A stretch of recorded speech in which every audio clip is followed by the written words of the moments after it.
Ladies and gentlemen, tonight we say farewell to Sir Charles Groves after 14 years as our musical director here at the Royal Liverpool Philharmonic Society. The last 14 years has seen a tremendous increase in the reputation of the Society, both in the standard of the orchestra and in the qualities of the programs offered. Your national reputation has so grown that the Philharmonic Society has been able to bask in your reflected glory, and it is from you that the orchestra's standard and reputation now stems. I suppose it was inevitable that we should lose you sometime, though we would have wished you could have stayed with us forever. But I think you know that you take with you, when you become the musical director of the English National Opera, all our good wishes and affection.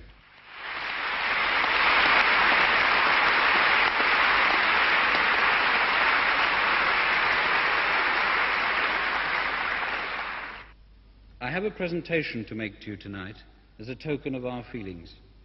It is, dare I pick it up,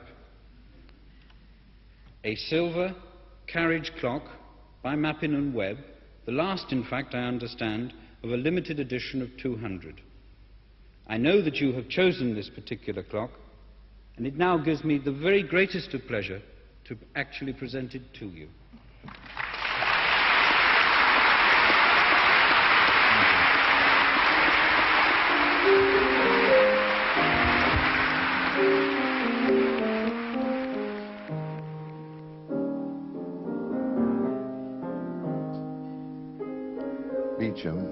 I remember once in the Leeds Festival, or rather in a Leeds concert with the BBC Northern Orchestra, I suppose, about 1947 or 48. He was doing the Pastoral Symphony of Beethoven, conducting from memory as usual, and right at the end of the last movement, where the muted horn plays the theme of the last movement, etc., etc., etc., and you have to count 1, 2, 1, 2, 1, 2, 1, 2, tutti, bomb, bomb. Oh, Tommy brought the tutti in a bar too early, and of course half of them tumbled in with him, and the rest straggled in later. It was an absolute shambles, and as he came off the platform, he was shooting his cuffs, and he said to me, "How was that?" A marvellous case of turning defeat into victory. You were asking about this chair, Dennis. Well, it was a Christmas present, or a birthday present, I can't remember which, from Hilary, and a lovely Victorian chair, and it came from the famous Ma Maitland, who used to have an amazing antique business in the old Scotland Road before it was knocked down. She was an amazing character. The place was packed from floor to ceiling, every room packed with stuff. She knew exactly where everything was. She used to go back with a cigarette dangling down the corner of her mouth. And I remember once being very interested in a French empire, sort of side table she got with marble on it and that sort of thing. And I said, you know, Mrs. Maitland, how much is that, do you see? She said, "It's going to Sotheby's tomorrow, dear." So that was the end of the French empire table.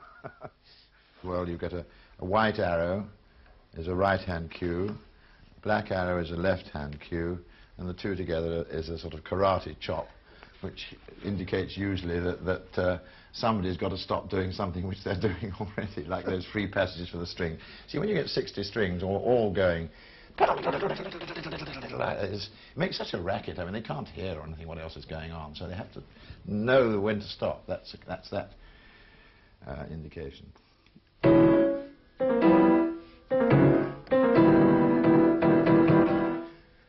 You know how I like conducting music by not dead composers, so it's a great joy for me that this last concert of mine includes the first performance of a new piano concerto by John McCabe, which I think should prove very exciting. Now this lyrical thing, I imagine that when the phrase starts, you need to sort of have a little understanding of that's the start of the phrase of each one of them. Yeah.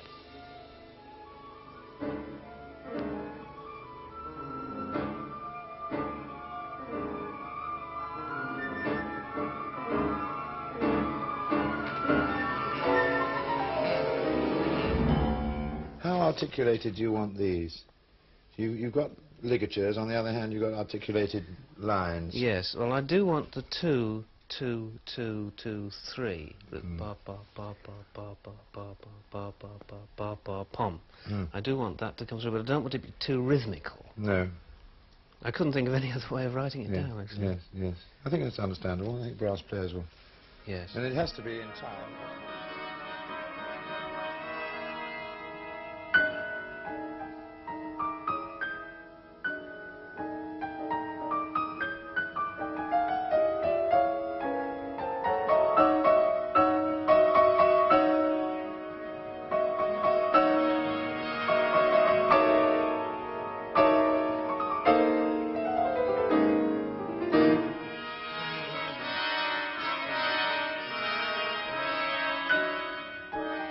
This has fussed me a bit because, you know, and when you get triplet minims in a bar of either 2-2 or 4-4, Yeah. players are apt to say, well, will you beat that out to make sure we get it together? But I think it would interrupt everything so much there.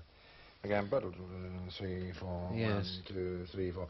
Bum, bum, bum, bim. That's all right, isn't it? Yes, it must be in 4, Just I play think. it for me, will you? Yes. That's it. Yeah. That's it.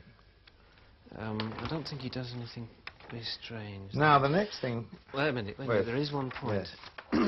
Here, that's just before 1:30. Yeah. He seems to find it difficult to hear that beat.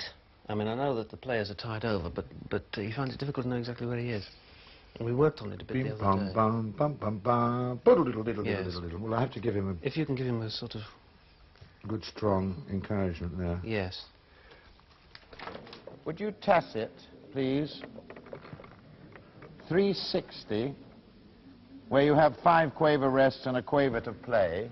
361, 362, and the first note of 363, and just come in with your C sharp to make the chord with the others on that bar. So you play 360, 1, 2, 3, bar. Okay? Okay?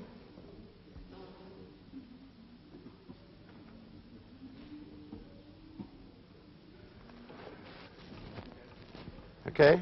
Well, how's it? How are we doing? All right. From here, it is a beep bum bum, beep bum bum, beep bum bum. I know. It's terribly brother. complicated, I know. I know, brother. I hate to throw it and push all this, But all I can do it is to go 1, 2, 2, 2, 3, 2, 4, 2, 5, 2, 6, 2, 1. Bum, bum. Ilan, what I worry about most of all is the 5th, 6th, and 7th bars of this allegro. To hear really 1, buddle, buddle diddle diddle diddle, diddle diddle diddle diddle, diddle diddle diddle diddle, diddle diddle diddle da da da dim. You know, really to be able to hear that left hand so that I can come in really, really strong. tempo varies between triplets in the right hand. I know, I know. 61, please. Yum, bum, bum, bum. 61, right.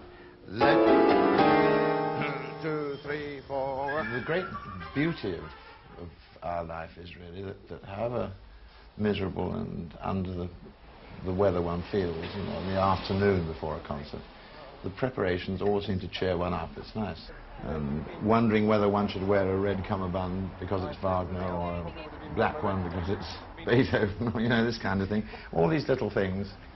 What's the time? 7:12.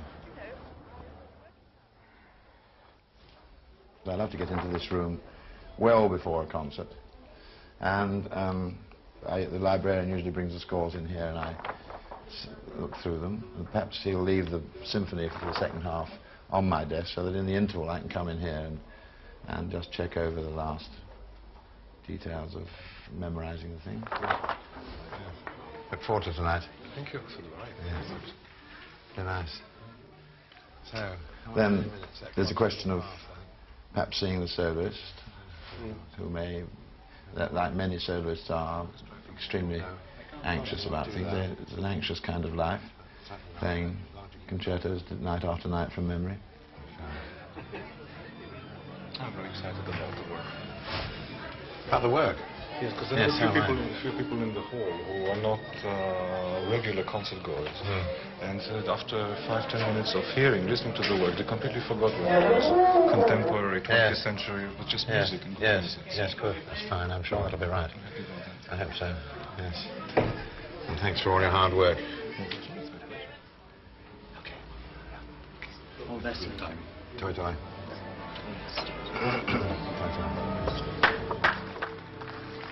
And now here's Sir Charles returning to the platform with the soloist, Ilan Rogoff, to play John McCabe's third piano concerto.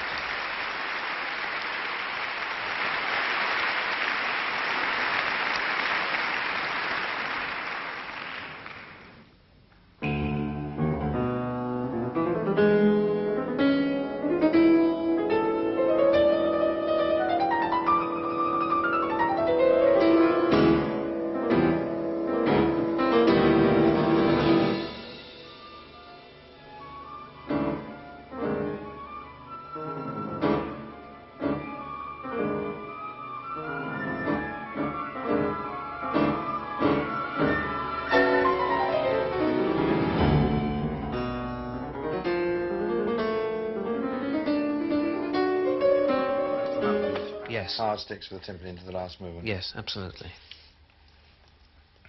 This is quite steady. It's the same speed, actually, as the, Yes. the 6/8, isn't it? Yes. Yeah.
Hello, John.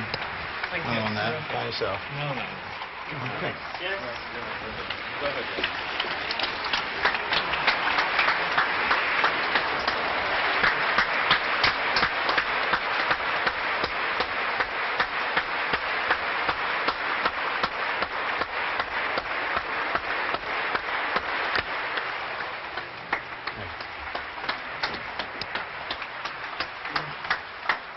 Bravo.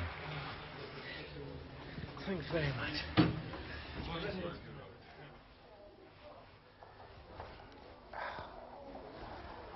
Phew. After the concert, then that's the time when I drink and eat. By golly, I enjoy it then. However much the orchestra members would say conductors are funny fellows, they do need them at various times during the concert.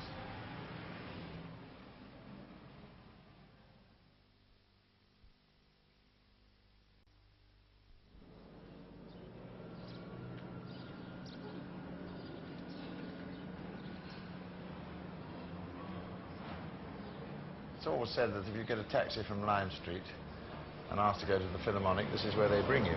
If you want to go to the concert hall, you have to say, take me to the Philharmonic Hall. But there is a link, it's just across the road from the Philharmonic Hall, and you'll see there's a link in this beautiful Edwardian stained glass window with a quotation from Longfellow, music is the universal language of mankind. And if I could just get on a chair, a quotation here from the first page of Elgar's Second Symphony. And if you recall, the dedication at the top of that is a quotation from Shelley, rarely, rarely comest thou, spirit of delight. And it's one of Elgar's great movements, that. And I always come in here and have a look at it and think how amazing it is that next to the concert hall we've got the pub with a musical quotation from Elgar. I think one's feelings are so mixed after a performance. I mean, at a concert, some things go well, others don't, and really, once it's over, and the best thing is to think of the next thing.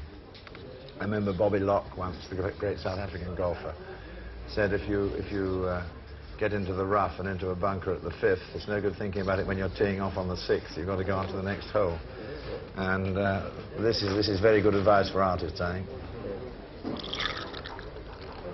I'm rather inclined to be a self-indulgent person. I mean, I like to smoke cigars and I like to drink. I enjoy drinking a bottle of wine and then having a whiskey before I go to bed and that sort of thing. I don't think I often go off the rails, really, in that way, because I feel so awful afterwards, you know. But I think one does, certainly the life makes one drink or eat or smoke or whatever you like to call it a little bit more than perhaps a person who has a very regular life and can tell exactly that he's going to finish at 5:30 on Friday and he's got a lovely weekend, hasn't got to get back to the office till 9:30 on Monday. It's quite a stressful life, really. I mean, these last few weeks now and right up to August the 5th, I mean, it's all go all the time, you know.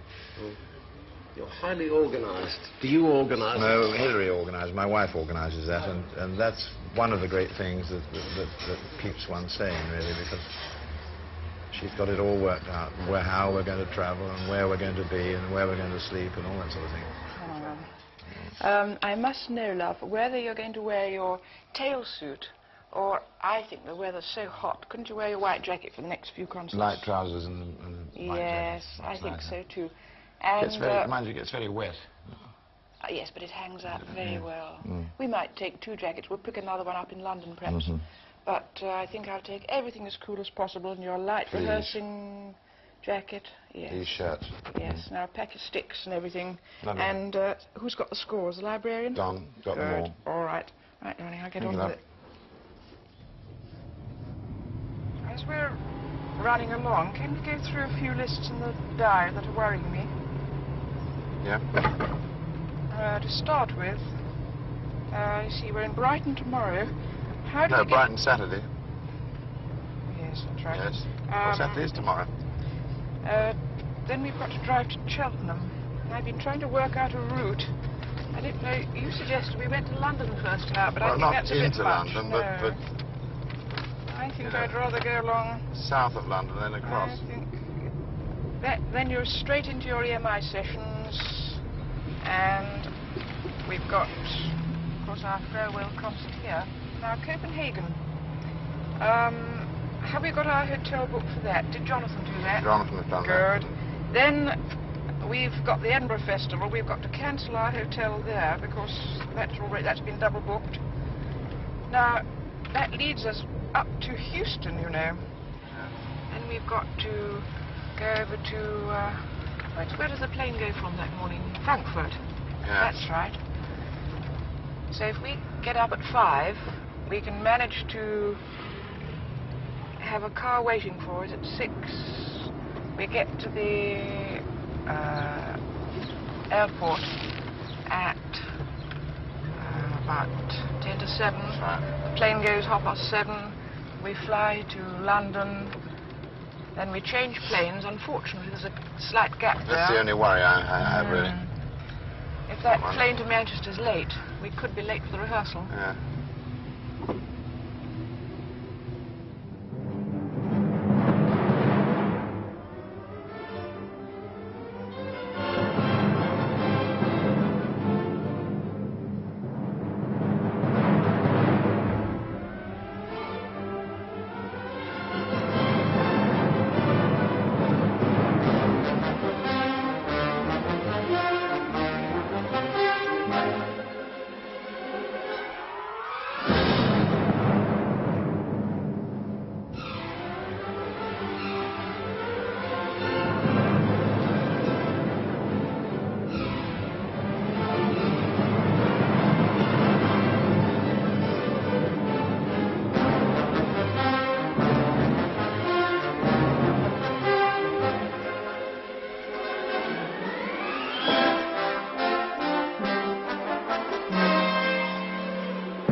How did you meet Hilary?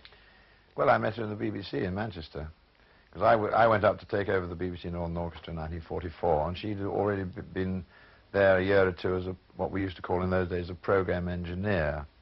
She used to do the balance for my concerts with the orchestra, and we met, and we've been married now 29 years.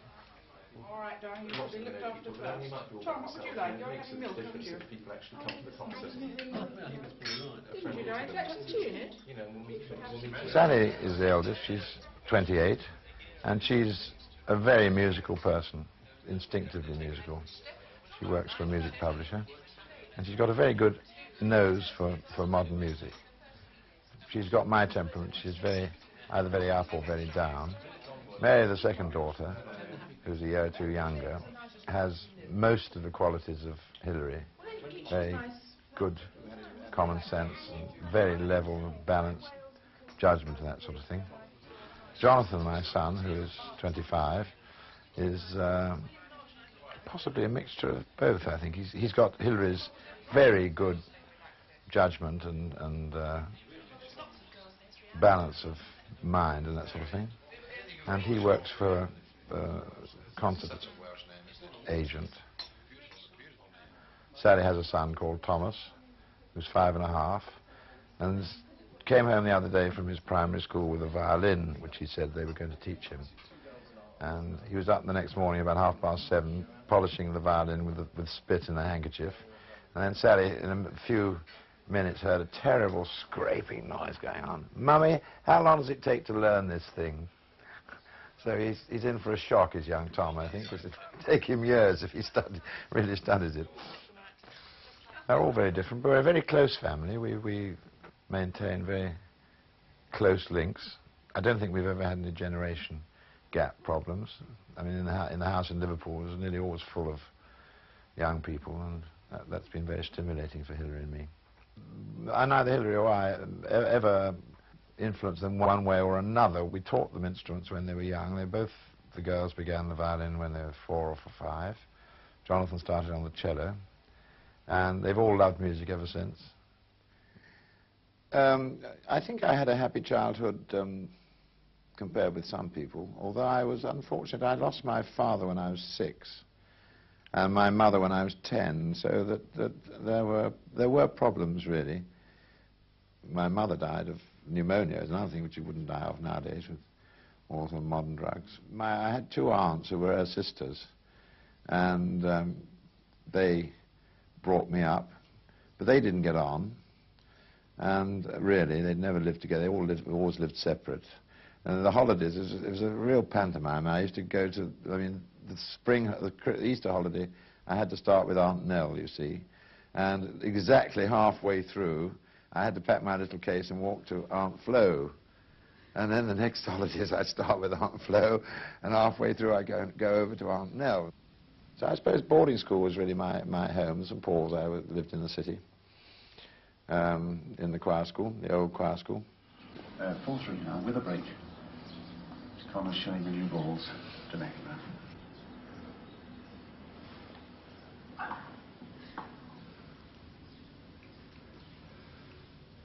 You live in a very competitive world yourself, don't you? I do, but the competition isn't settled quite so quickly as this. No.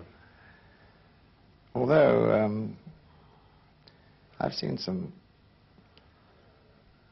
things in the profession which do literally hang on instant success in the way that these do, which is very exciting, really. You know, the operatic conductor who comes good on a debut in Salzburg or something, which means immediately that the whole world is open to him, you know. In the profession at large, I mean, there's nothing surer than that the cream comes to the top.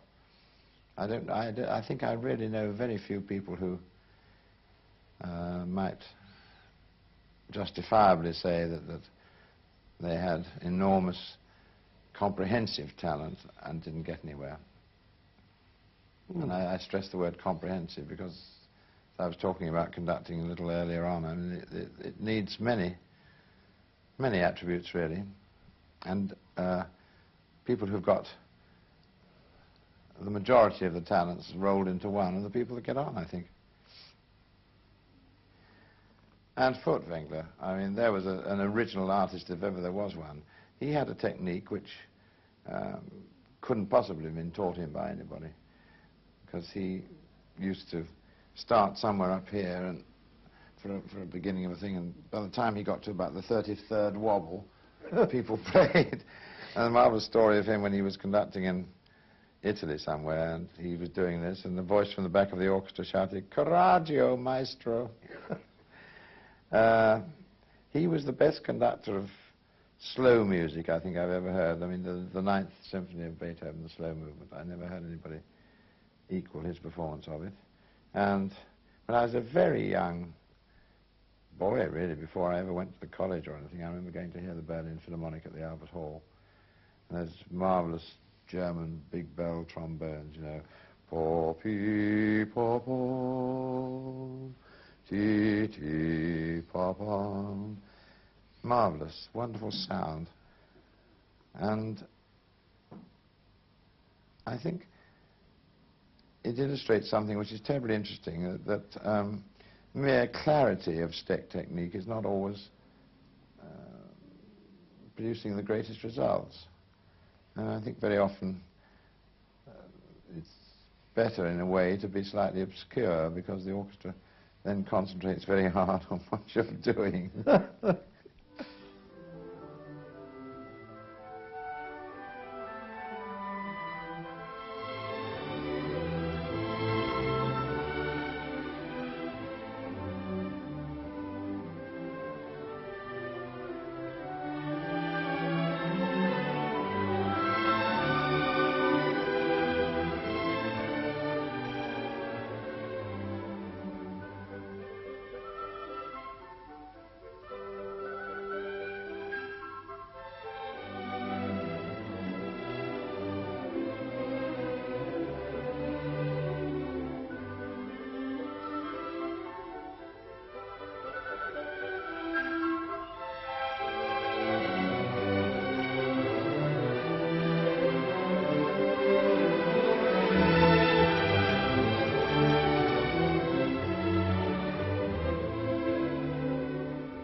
I suppose one trains oneself not to cry in being moved in music when you're doing it yourself, because you have to train yourself to be subjective. But I agree with you that if I hear or see anything of perfection, it does tend to make me choke a bit. And I know very well that when I read poetry out to Hilary, for example, which I'm very fond, I stupidly, I just sort of get absolutely so emotional that I can hardly read sometimes. Yeah. Anything from Elizabethan poetry to Dylan Thomas or E.E. Cummings, perhaps.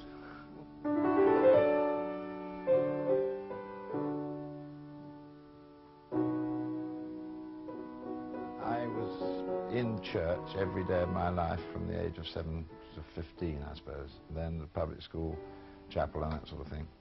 And when I went to the college, I was a real backslider for a long, long time after that. And then I became aware, I think, of the loss I felt of not going to church. And it's expressed rather well in a prayer in Series 3, after the communion. It says, "When we were afar off, you met us and brought us home." And that's what I feel about church, really. And I find it very hard to put into words. I mean, people with much better brains than me have found it hard to explain exactly what it is. But I know that if I miss going to church for any length of time, I really do miss it. And it's a very personal thing for me. It isn't so much the people one meets at church, it's the feeling that I get when I'm in the middle of a particular communion service. Yeah. Do you fear death? No, not at all. I mean, I enjoy life so much that I feel that there must be some reason why we're all here, and something of us lives on, I reckon, afterwards. Do you perhaps fear failure more? Oh, undoubtedly, yes. I mean, this is a constant fear. I've just come through a period now of 3 weeks when I've been scared out of my wits, absolutely, because I had a very difficult modern score to learn. I had 3 very big days of recording when I knew that we were down to the knuckle as far as time was concerned. I mean, we had a lot of music to do, over 100 minutes of music to make. Some we knew, some we didn't, in 6 sessions. And I've been scared, really, out of my wits for about 3 weeks or a month. And this morning, when it's all over, the butterflies have entirely gone. Must be a bit of a wrench to leave Liverpool. You've been here how long? 14 years. 14 years. A long time in a conductor's life, really. And it is a wrench. But I'm encouraged, really, by the fact that the fortunes of the orchestra and the standard of performance seem to me to be at a high level. And I'm going to a job which will absorb me completely. A new job which will bring all sorts of new responsibilities and excitement. Yeah. But you will miss Liverpool. I shall miss Liverpool very much. I shall miss the city of Liverpool very much.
I suppose, though, that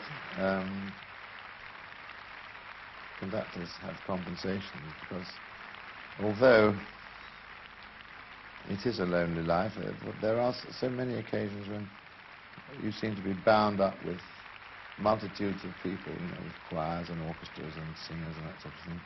And just at that moment, it seems as if all the world is with you, which is very nice.